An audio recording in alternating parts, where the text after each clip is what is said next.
በስመ አብ ወወልድ ወመንፈስ ቅዱስ አሐዱ አምላክ አሜን። የተወደዳችሁ የልዑል እግዚአብሔር ቤተሰቦች የእናታችን የቅድስት ድንግል ማርያም የአስራት ቃል ኪዳን የበረከት ልጆች የጻድቃን የሰማዕታት ወዳጆች በወደደንና ባፈቀረን በልዑል እግዚአብሔር ፍጹም ሰላም እላችኋለሁ። እንደምን ዋላችሁ? እንደምን ለይሳ ደረሳችሁ? አሜን። እንደ ኃጢአታችንና እንደ በደላችን ብዛት ሳይሆን እንደ ምሕረትና እንደ ቸርነቱ ተመልክቶ እስከ ይሳት ያደረሰን የአባቶቻችን አምላክ ልዑል እግዚአብሔር ስሙ የተመሰገነ ይሁንልን። እርሱን ጠርተን እርሷን የማንተዋት ንጽሕተ ንጹሐን ቅድስተ ቅዱሳን ቅድስት እናታችን ድንግል ማርያም ዘላለማዊ ስሟ የተመሰገነ ይሁንልን። እንግዲህ እንደ እግዚአብሔር አምላካችን መልካምና በጎ ፍቃድ ዛሬ የምንማማረው ጥቅምት 30 ቀን የወንጌላዊው የሐዋርያው የቅዱስ ማርቆስን ዓመታዊ ክብረ በዓል በታላቅ ድምቀት እናከብራለን። ይህንን ክብረ በዓል ስለምንድን ነው የምናከብረው? ወንጌላዊው ቅዱስ ማርቆስ በዚህ ዕለት ምን ያደረገበት ዕለት ስለሆነ ነው የሚለውን እንደ እግዚአብሔር አምላካችን መልካምና በጎ ፍቃድ ዛሬ አጠር አድርገን እንማማራለን። እንግዲህ የሚያስተምረን እግዚአብሔር ነው፣ የሚመክረን እግዚአብሔር ነው፣ የሚገስጸን እግዚአብሔር ነው። እርሱ በመካከላችን ተገኝቶ የጎደለውን አሟልቶ የተጣመመን አቃንቶ በአፈ መላእክት አርሞ ያስተምረን ይመከረን ይገስጸን ዘንድ የእርሱ መልካምና በጎ ፍቃዱ ይሁንልን። የእናታችን የንጽሕተ ንጹሐን የቅድስተ ቅዱሳን የቅድስት እናታችን የድንግል ማርያም ምልጃ ተራዳይነቷ በረከቷ ሁሉ በሁላችን ላይ ይደርብን። እንግዲህ ወደ ዛሬ ትምህርታችን ስንገባ ታዲያ ጥቅምት 30 ቀን የወንጌላዊው የቅዱስ ማርቆስን ዓመታዊ ክብረ በዓል በታላቅ ድምቀት እናከብራለን ብለናል።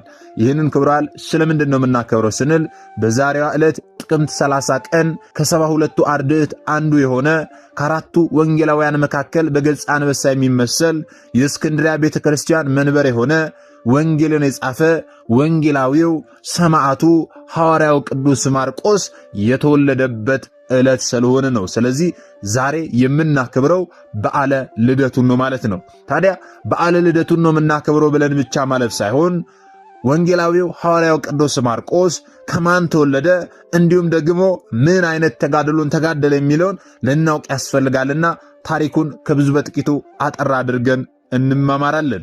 እንግዲህ የወንጌላዊው የሐዋርያው ቅዱስ ማርቆስ እናትና አባት ማን ናቸው? በስንት ዓመተ ምህረት ተወለደ የሚለውን ስንመለከት የቅዱስ ማርቆስ ወላጅ አባት አርስጦብሎስ ይባላል። እናቱም ደግሞ ማርያም ትባላለች።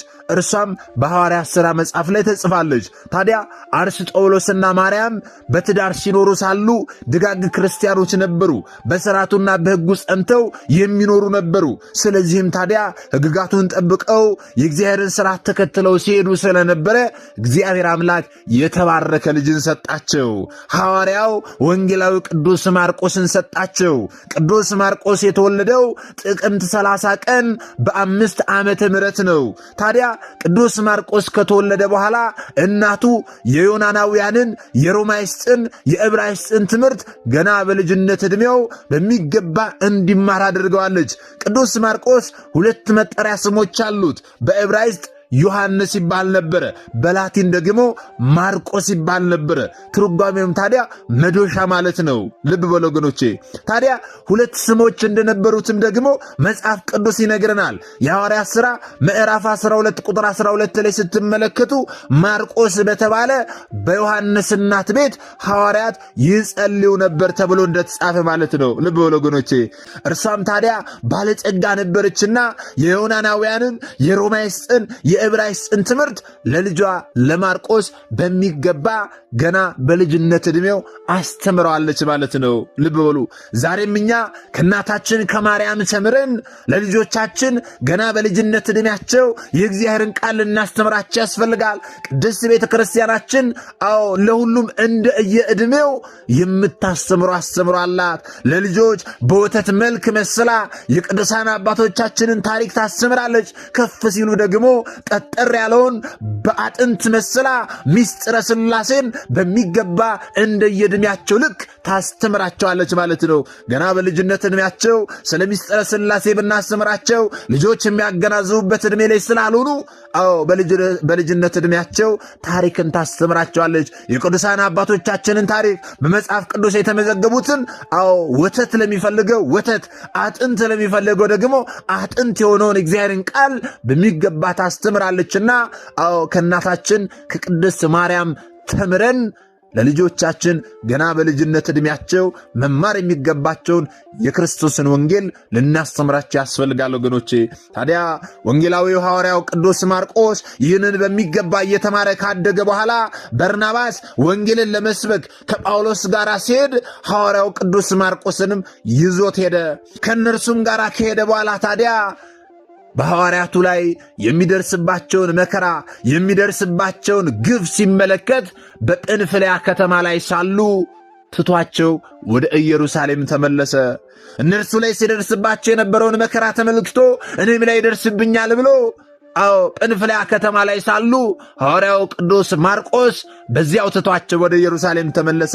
ሐዋርያትም ታዲያ በተመለሱ ጊዜ ካለማመን ወደ ማመን ብዙ አሕዛብን እንደመለሱ በእጆቻቸውም ላይ ደግሞ እግዚአብሔር አምላክ ድንቅ ድንቅ ተአምራትን እንዳደረገ ሲናገሩ ብላቴናው ሐዋርያው ቅዱስ ማርቆስ ከእነርሱ ተለይቶ ወደ ኢየሩሳሌም በመመለሱ አዘነ፣ ተጸጸተ ወገኖቼ።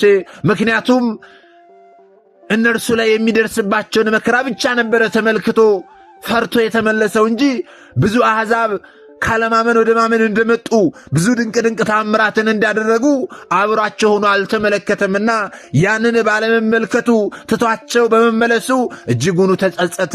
ከዚያም በኋላ አሁንም ለአገልግሎት በሚሰማሩበት ጊዜ ለማስተማር በሚሄዱበት ጊዜ አብሯቸው ሊሄድ ፈለገ።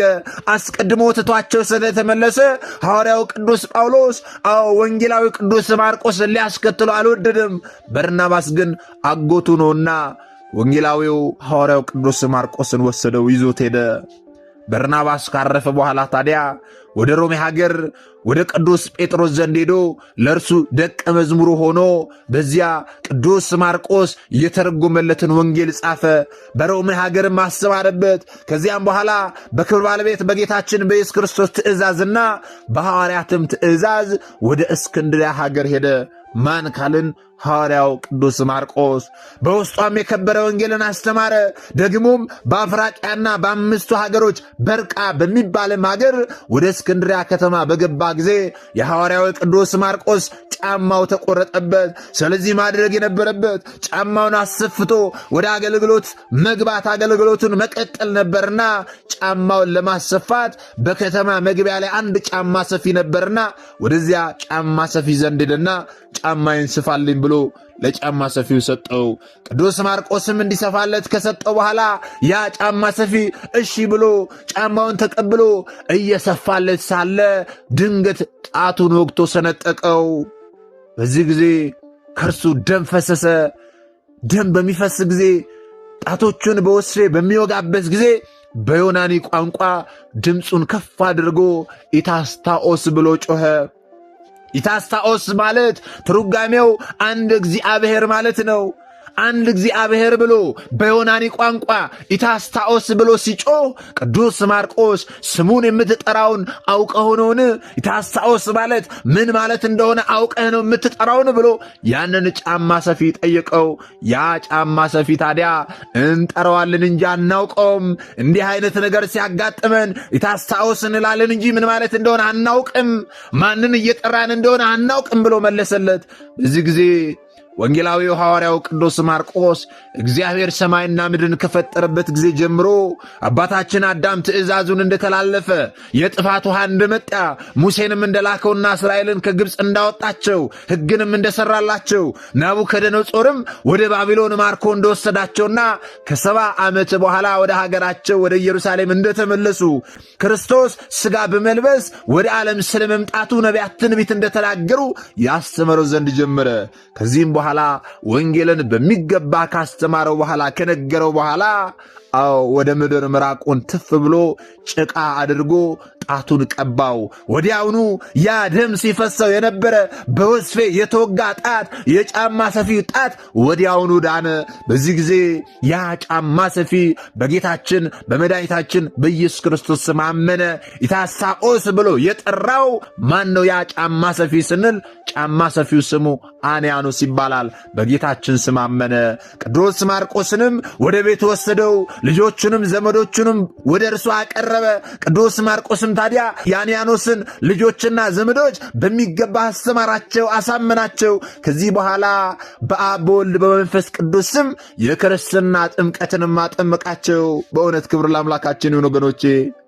ታዲያ በክብር ባለቤት በጌታችን በኢየሱስ ክርስቶስ ያመኑ ሰዎች በበዙ ጊዜ የቅዱስ ማርቆስን ዜና ሰምተው የሀገር ሰዎች ሊገድሉት ተሰበሰቡ። ምክንያቱም መልካም ነገር ስናደርግ የማይመቸው የሚቆረቆረው የመልካም ነገር ሁሉ ተቃራኒ የሆነው ሰይጣን ዲያብሎስ በሰዎች ላይ አድሮ ብዙ ሰዎች ካለማመን ወደ ማመን በመምጣታቸው በክርስቶስ በማመናቸው ይህ ነገር ስላልተመቸው ይህንን ነገር እያደረገ ያለው ደግሞ እያስተማራቸው ካለማመን ወደ ማመን እየመለሳቸው ያለው ቅዱስ ማርቆስ ስለሆነ በሰዎች ላይ አድሮ የሀገሩ ሰዎች ቅዱስ ማርቆስን ሊገድሉት ተሰበሰቡ። እርሱም ታዲያ አንያኖስን ወይም ደግሞ ያንን ጫማ ሰፊ ኤጲስቆጶስ አድርጎ ሾሞ ልጆቹን ደግሞ ቄሶችና ዲያቆናት አድርጎ ሾሞ ከዚያ ሀገር ወደ በርቃ ወደ 5 ሀገሮች ወጥቶ ማስተማር ጀመረ። በቀናች ሃይማኖትም አጸናቸው። ከእነርሱ ዘንድም 2 ዓመት ኖረ። ኤጲስቆጶሳትንና ዲያቆናትንም ሾመላቸው። ከዚህ በኋላ ታዲያ ወደ እስክንድርያ ተመለሰ። ወደ እስክንድርያ ሲመለስም ምእመናን ተጨምረው በዝተው በታወቁ ቦታዎች ሁሉ በባህሩም ዳር በላሞች መካወያም አካባቢ በሚባለውም ስፍራ ላይ ብዙ አብያተ ክርስቲያናትን ሰርተው አገኛቸው። በዚህም ሐዋርያው ቅዱስ ማርቆስ እጅጉኑ ደስ አለው። ታዲያ ከሃዲያንም የከበረ ሐዋርያን ቅዱስ ማርቆስን ይገድሉት ዘንድ በብዙ ድካም ይፈልጉት ነበረ። እርሱም ታዲያ እነዚያን 5ቱን ሀገሮች ሲጎበኝ በስውር ወደ እስክንድርያ ከተማ ይገባ ነበረ። በስውር ከእስክንድርያ ከተማ ይወጣ ነበረ። በዚህም ምክንያት ሊገድሉት የሚፈልጉት ሊያገኙት አልቻሉም። በአንዲት ዓመትም ታዲያ ከ5ቱ ሀገሮች ተመልሶ ሚያዝያ 17 ቀን በመድኃኒታችን የትንሣኤ በዓል ዕለት ወደ ቤተ ክርስቲያን ገባ። ሕዝቡም ሁሉ በዚያው ተሰብስበው አሉ። ከሃዲያንም ወደ ቤተ ክርስቲያን ገብተው በአንገቱ ውስጥ ገመዶችን አድርገው በከተማው ሁሉ ጎተቱት። ሐዋርያው ቅዱስ ማርቆስ ወንጌልን በመስበኩ ብዙዎችን ካለማመን ወደ ማመን በማምጣቱ ብቻ ተያዘ። ይዘውም አላበቁም። በአንገት ውስጥ ገመድ አስገብተው በከተማ ሁሉ ይጎትቱት ነበረ። እየጎተቱትም ታዲያ ገና እንደ ፍየል ሙክትን ጎትተዋለን እያሉ ይጮሁ ነበረ። በላሞች መካወያና በሀገሪቱ አደባባይ በከተማም ዙሪያ በየቀኑ ሲጎትቱት ኖሩ። አንገቱ ላይ ገመድ አስገብተው ሐዋርያው ወንጌላዊ ቅዱስ ማርቆስን እየጎተቱ ያሰቃዩት ነበር። ወገኖቼ ታዲያ ሌሊትም በሆነ ጊዜ የክብር ባለቤት ጌታችን መድኃኒታችን ኢየሱስ ክርስቶስ ከሐዋርያት ጋር በነበረበት አርያ ሆኖ ተገልጦለት ሰላምታ ሰጥቶት አጽናናው፣ ቃል ኪዳንም ሰጠው። ከዚያም በኋላ እነሆ አንተ ከወንድሞች ሐዋርያት ጋር ተካከልካለው። በዚህን ጊዜ ሐዋርያው ቅዱስ ማርቆስ በልቦናው ፈጽሞ ደስ አለው። በማግስቱም ታዲያ 2ኛ ገመዶችን በአንገቱ አድርገው በሀገሮች ሁሉ ጎተቱት። ወንጌላዊው ሐዋርያው ቅዱስ ማርቆስ ሚያዝያ 30 ቀን ነፍሱን አሳልፎ ሰጠ። ታዲያ ከሃዲዎችም ታላቅ እሳትን አንድደው የቅዱስ ማርቆስን ሥጋ ከውስጡ ጨመሩ። በክብር ባለቤት በጌታችን ፈቃድም ታዲያ እጅግ ታላቅ ንውጽውጽታ ሆነ፣ ጨለማ ሆነ፣ ቀዝቃዛ ንፋስ፣ መብረቅ፣ ነጎድጓድ ሆነ፣ ፀሐይም ጨለመ፣ ከሃዲዎችም ሸሹ። ምእመናንም መጥተው ታዲያ የሐዋርያው የቅዱስ ማርቆስን ሥጋ ወሰዱ። የሐዋርያው ቅዱስ ማርቆስን ሥጋ ወስደው ሲመለከቱ ምንም ጥፋት አልደረሰበትም። እጅጉኑ ደና ሆኖ አገኙት። በመልካም ልብስም ገንዘው በጥሩ ቦታ የሐዋርያው የቅዱስ ማርቆስን ሥጋ አኖሩት። መታሰቢያውንም አደረጉ። በዚህ ዕለት የምናክብረው የወንጌላዊው የሐዋርያው የቅዱስ ማርቆስን በዓለ ልደቱን ነው። የተወለደበትን ዕለት ነው። የተወለደበትን ዕለት ስናክብር ደግሞ ስለ ሐዋርያው ስለ ቅዱስ ማርቆስ ከብዙ በጥቂቱ ማወቅ ይገባልና ነው ይህንን አስተን የተማማር ነው። ታዲያ ወንጌላዊ ሐዋርያው ቅዱስ ማርቆስ በገጸ አንበሳ ይመሰላል። ሊቁ አባ ጊዮርጊስ ዘጋስጫ በሰዓታቱ ላይ ሲናገር እንዲህ ይላል። የጣዖት ማምለኪያዎችን እስከ ማጥፋት ደርሶ ወንጌልን ሲሰብክ የግብፅን አውራጃዎች ያናወጠ ማርቆስ በገጸ አንበሳ ይመሰላል፣ እንደ አንበሳ ይጮሃልና ብሎ አባ ጊዮርጊስ ዘጋስጫ በሰዓታቱ ላይ ደርሶለታል፣ አስቀምጧል ማለት ነው። በገጸ አንበሳ ወንጌላዊ ቅዱስ ማርቆስ መመሰሉ ስለምንድን ነው ካልን አንበሳ ኑሮው ከሰው ርቆ በምድረ በዳ ሲሆን ከዚያ ሆኖ ድምፁን ባሰማ ጊዜ እንስሳት ይደነግጣሉ፣ ይፈራሉ፣ አራዊት ይደነግጣሉ። ቅዱስ ማርቆስም ከትምህርት ምድረ በዳ በነበረችው በግብፅ ሆኖ የሕያው እግዚአብሔር ልጅ የጌታችን ኢየሱስ ክርስቶስን ወንጌል ማስተማር በጀመረ ጊዜ ምዕመናን ተገስጸዋል፣ አጋንንት ከሃዲያን ደግሞ ደንግጠዋልና ቅዱስ ማርቆስ በገጸ አንበሳ ይመሰላል ማለት ነው። የማርቆስ ወንጌል ምዕራፍ 1 ቁጥር 1 ጀምሮ መመልከት ትችላላችሁ። ስለዚህ ዳግመኛም አንበሳ ለላም ጌታዋ እንደሆነ ሁሉ እንደሚሰብራት ሁሉ እርሱም ከግብፅ የላም አምልኮ ወይም ደግሞ በላም ምስል ተቀርጾ ጣዖትን ያመልኩ ነበርና የላም አምልኮን አጥፍቷልና በገጸ አንበሳ ይመሰላል ማለት ነው። በእውነት ለእግዚአብሔር ምስጋና ይሁን። እኛንም በቅዱስ ማርቆስ ጸሎት ይማረን፣ በረከቱ ከሁላችን ጋር ይኑር።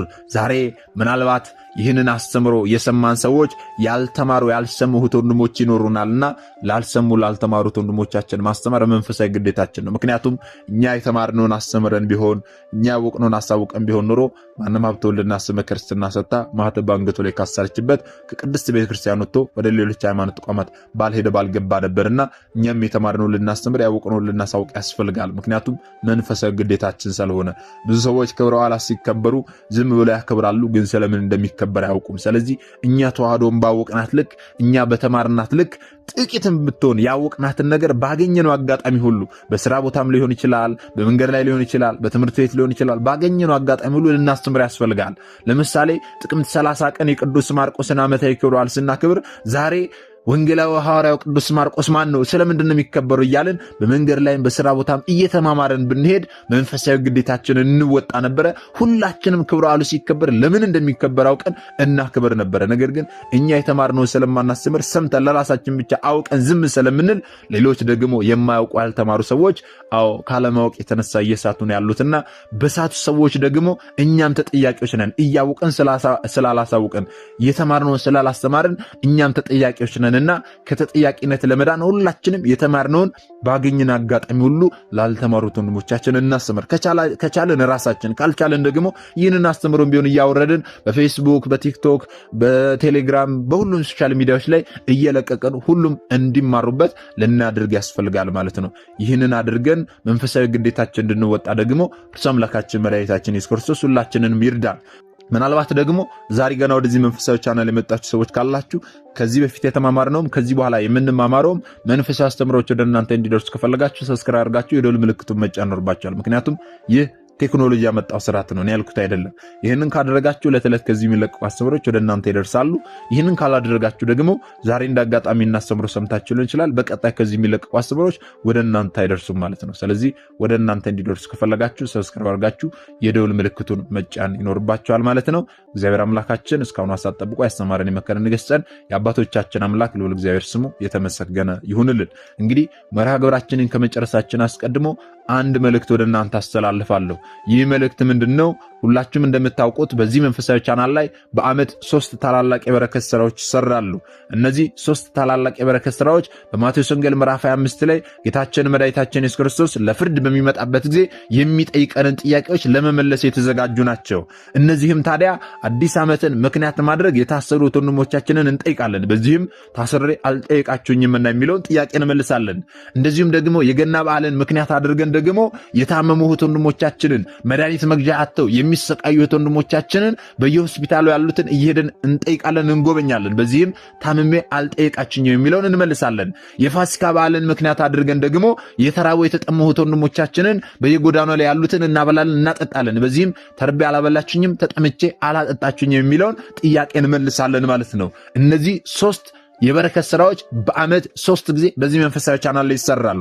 በዚህም መሰረት ታዲያ አሁን ከፊታችን የሚመጣውን የገና በዓልን ምክንያት ማድረግ የታመሙ ወንድሞቻችንን በየሆስፒታሉ የሚተኙትን መድኃኒት መግዣ ያጡትን ሄደን እንጠይቃለን፣ እንጎበኛለንና እዚህ በረከት ስራ ላይ መሳተፍ የምትፈልጉ ሰዎች የ100 ብር ቻሌንጅ ጀምረናል። እዛ የ100 ብር ቻሌንጅ ላይ ሁላችሁም ልትሳተፉ ያስፈልጋል ማለት ነው።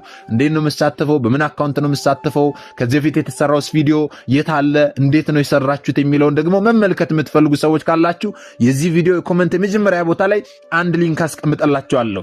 ሊንኩን ስትጫኑት ሙሉ ዝርዝር መረጃ ያመጣላችኋል። ያንን ጽሑፍ አንብባችሁ አካውንት ታገኛላችሁ፣ ስልክ ቁጥር ታገኛላችሁ። ከ100 ብር ጀምሮ ያቅማችሁን አድርጋችሁ እዚህ በረከት ስራ ላይ መሳተፍ ትችላላችሁ። በዚህ መልኩ እዚህ በረከት ስራ ላይ ልትሳተፉ ያስፈልጋል። ሌሎች እህቶች ወንድሞቻችሁንም እያስተባበራችሁ እዚህ በረከት ስራ ላይ ተሳታፊዎች መሆን ትችላላችሁ ማለት ነው። ይህንን መልእክት ለማስተላለፍ ነው። እግዚአብሔር አምላካችን የሰማነውን በዝን ልቦናችን ያሳድርብን። ሰሚዎች ብቻ ሳንሆን በሰማነው ቃል 30 60 100 የአማራ ፍሬ አፍርተን ዛሬ ስሙ ቀዳሾች ነገ ደግሞ የመንግስት ወራሾች ያድርገን ዘንድ የእርሱ መልካምና በጎ ፈቃዱ ይሁንልን። ወስብሐት ለእግዚአብሔር ወለወላዲቱ ድንግል ወለመስቀሉ ክቡር። ይቆየን።